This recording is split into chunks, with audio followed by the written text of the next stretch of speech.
হবি, ধরতে যাবি চোর, সুযোগ পেলেই এদের মতো হাল করবে তোর।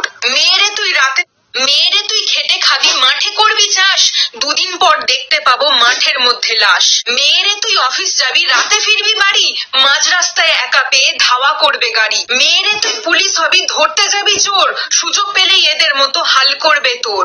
মেয়েরে তুই রাতের বেলায় বাড়ি ফিরবি ট্রেনে, পরের দিন তোর লাশ পাবো নোংরা কোনো ড্রেনে। মেয়েরে তুই একা একা উঠবি ফাঁকা বাসে, তোর ছিঁড়ে খাওয়া দেহ পাবো নরম কোনো ঘাসে। মেয়েরে তুই ডাক্তার হবি, করবি লোকের সেবা, তোকেই সবাই ভোগ করবে, খোঁজ রাখবে কেবা। বিচার চাই, বিচার চাই, বিচার চাই, একটা তরতাজা প্রাণ যারা কেড়ে নিয়েছে, একটা ফুটফুটে মেয়ের উপর যারা পৈশাচিক অত্যাচার করেছে, আমি তাদের বিচার চাই। একটা মেয়ে অনেক বড় স্বপ্ন দেখেছিল, বড় ডাক্তার হওয়ার স্বপ্ন দেখেছিল, মানুষের সেবা করার স্বপ্ন দেখেছিল, আর সেই স্বপ্নই ধীরে ধীরে সত্যি হচ্ছিল। কিন্তু একদল নরপিশাচ তাকে শেষ করে দিয়েছে। হ্যাঁ, আমি কথা বলছি সেই লেডি ডক্টরের ব্যাপারে, সেই আরজিকর হসপিটালের ব্যাপারে, সেই সেমিনার রুমের ব্যাপারে যেখানে একটা লেডি ডক্টরের মৃতদেহ পাওয়া গেছে। সেই ডক্টরের নাম এবং ছবি কোনোটাই আমি দেখাবো না।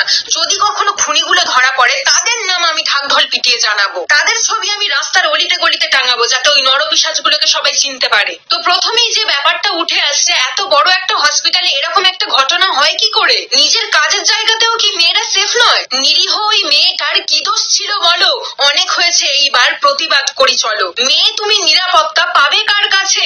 আশেপাশের হাইনাগুলো ওঁত পেতে আছে, যখন তখন হানা দেবে, সুযোগ পাবে যেই, স্বাধীনভাবে বাঁচবার অধিকার কেন নেই? অনাচার করে যাবে, দিয়ে যাবে ব্যথা, টাকার জোরে বেঁচে যাবে বড় বড় মাথা। নারকীয় কাণ্ড দেখে বলার ভাষা নাই, আর কিছু চাই না, বিচার শুধু চাই। মেয়েটার সাথে এত বড় অন্যায় হওয়ার পর এখন মেয়েটার দিকেই আঙুল তুলছে, মেয়েটাকেই দোষ দিচ্ছে। মেয়েটার নাকি সেমিনার রুমেই যাওয়া উচিত হয়নি। মেয়েটার কি উচিত ছিল কি অনুচিত ছিল সে ব্যাপারে না হয় পরে আসছি, কিন্তু যে এই ধরনের নোংরা মন্তব্যটা করেছে তার উচিত হয়নি মানুষ হয়ে জন্ম নেওয়া। লজ্জা করে না আপনার এরকম ধরনের মন্তব্য করতে? যারা তার উপর অত্যাচার করলো তাদের দিকে আঙুল না তুলে মেয়েটার দিকে আঙুল তুলছেন। আজ যদি আপনার বাড়ির মেয়ের সাথে এমন ঘটনা ঘটতো, পারতেন নিজের মেয়ের দিকে আঙুল তুলতে? পারতেন না। মেয়েদের এটা করা উচিত না, সেটা করা উচিত না, আসলে মেয়েদের যে কাউকে বিশ্বাস করাই উচিত না। মেয়েটা সেই রাতে বিশ্বাস করেছিল, ভরসা করেছিল, এটা ভেবে যে এত বড় হাসপাতাল, এত মানুষজন, তার সাথে কেউ কোনো খারাপ কাজ করতেই পারে না। মেয়েটা সেই রাতে বিশ্বাস করেছিল, এটা ভেবে যে এত বড় হাসপাতাল, এত বড় বড় মানুষের আনাগোনা, সবারই বোধহয় মানসিকতা অনেক উঁচু, কেউ তার দিকে খারাপ নজরে তাকাতেই পারে না। সে চোখ বন্ধ করে বিশ্বাস করেছিল হাসপাতালের নিরাপত্তা ব্যবস্থাকে। সে অটুট বিশ্বাসী ছিল, এটা ভেবে যে তার সাথে যদি খারাপ কিছু হয় তাহলে হাসপাতাল কর্তৃপক্ষ সেটার আগেনস্টে বিশাল বড় স্টেপ নেবে। কিন্তু নিরীহ মেয়েটা এত বিশ্বাসের বিনিময়ে কি পেল?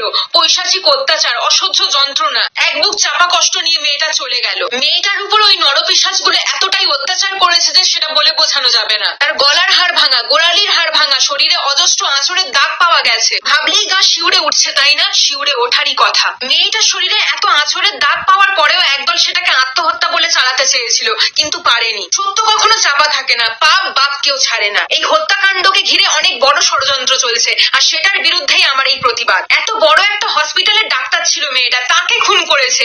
কোনো ছোটখাটো ছিচকে এই কাজটা করেছে বলে তো মনে হয় না। নিশ্চয়ই এর পেছনে বড় কোনো মাথা আছে, তাই জন্যই না কেসটা ধামাচাপা দেওয়ার চেষ্টা চলছে। কিন্তু আমরা সেটা হতে দেব না, বিচার চাই আমরা। একটা জলজ্যান্ত নিরপরাধ মেয়ের প্রাণ চলে গেছে, দোষীদের এখনই শাস্তি না দিলে তারা তো আরো অনেক মেয়ের প্রাণ নেবে। একটা খুন করে বেঁচে গেলে তাদের সাহস তো আরো বেড়ে যাবে, তারা তো আরো অন্যায় করবে। তাই প্রতিবাদ হোক, আমরা নিরপেক্ষ বিচার চাই। এদিকে আবার একটা সিভিক ভলেন্টিয়ারকে ধরা হয়েছে, সে নাকি মেয়েটাকে খুন করেছে। বাট একটা মানুষ তো এই কাজটা করেনি, একাধিক মানুষের সিমেন্ট পাওয়া গেছে। তাহলে বাকিরা কোথায় লুকিয়ে বসে আছে? তাদেরকে ধরা হোক। এই খুনের পেছনে আদৌ সিভিক ভলেন্টিয়ার নাকি অন্য কোনো বড় মাথা লুকিয়ে আছে? এই সবকিছু সঠিক তদন্ত করা হোক।